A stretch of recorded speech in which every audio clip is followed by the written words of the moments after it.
కోసం పోరాడి సాధించుకుని అమరత్వం చెందారో ఆ పోరాట బ్రిటిష్ కాలం నుండి ఆ పోరాటాలు సాధించుకున్నటువంటి 44 లేబర్ కోడ్లు ఈ బీజేపీ ప్రభుత్వం వచ్చి 4 కోడ్లుగా మార్చిన సంగతి మనకు తెలిసిందే.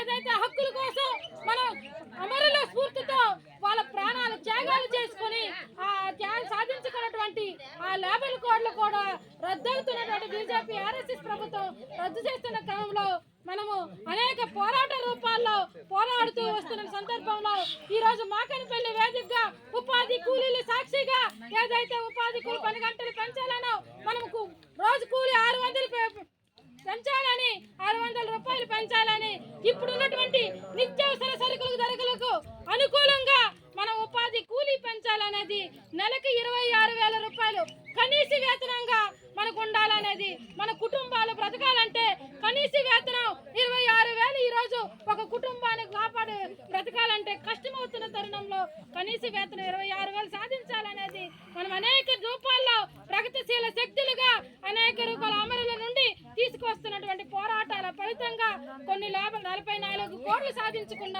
ఇప్పుడున్నటువంటి ప్రభుత్వం ఆ 44 కోట్లు పక్కన పెట్టి 4 కోట్లుగా తీసుకొచ్చింది.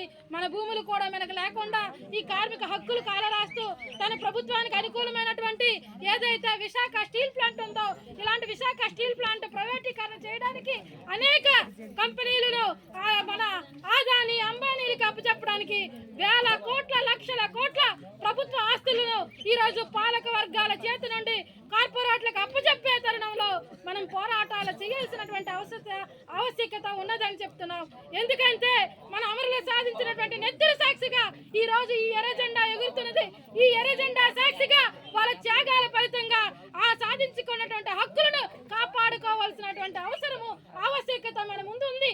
ఎందుకంటే మనం చేయాల్సింది ఇప్పుడు విశాఖ స్టీల్ ప్లాంట్ 33,000 ఎకరాలు 13 మంది అమరుల సాక్షిగా నెత్తులు దారిపోసి 33,000 ఎకరాలు ఇస్తే ఈ రోజు కార్పొరేట్ కంపెనీలకు తాకట్టు పెట్టే మోడీ ప్రభుత్వం మనకు కనిపిస్తున్నది.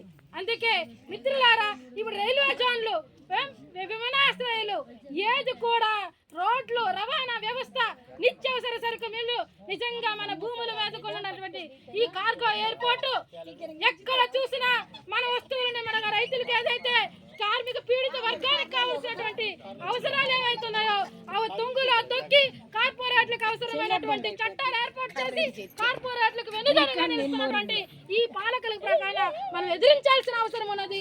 ఆ తరుణంలోనే ఈ 130 సంవత్సరాలుగా ఈ కార్మిక జెండా ఎగురవేస్తున్నది. కార్మికుల పక్షాన ఉన్నది. ఆ కార్మికుల పక్షాన ఉన్న జెండాకి మనమందరము ఎగురవేస్తున్న తరుణంలో వాళ్ళ మన హక్కులను మనం అడగాల్సినటువంటి అవసరం ఈ రోజు ప్రభుత్వానికి ఉన్నది. నిన్న కాక మొన్న 6 సూపర్ 6 అని అమలు చేస్తూ ఆ సూపర్ 6 కూడా అమలు లేని పరిస్థితుల్లో మనం ఉన్నాము. ఏదైతే ప్రతి ఒక్కరము పోరాడితే గాని మనకున్నటువంటి హక్కులను కాలరాస్తున్న ప్రభుత్వాలపై పోరాడాల్సిన అవసరం ఉన్నది.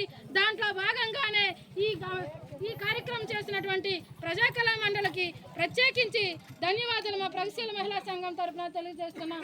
జోహార్ శ్రీకాకుళ అమరవీరులకు, శ్రీకాకుళ అమరవీరులకు.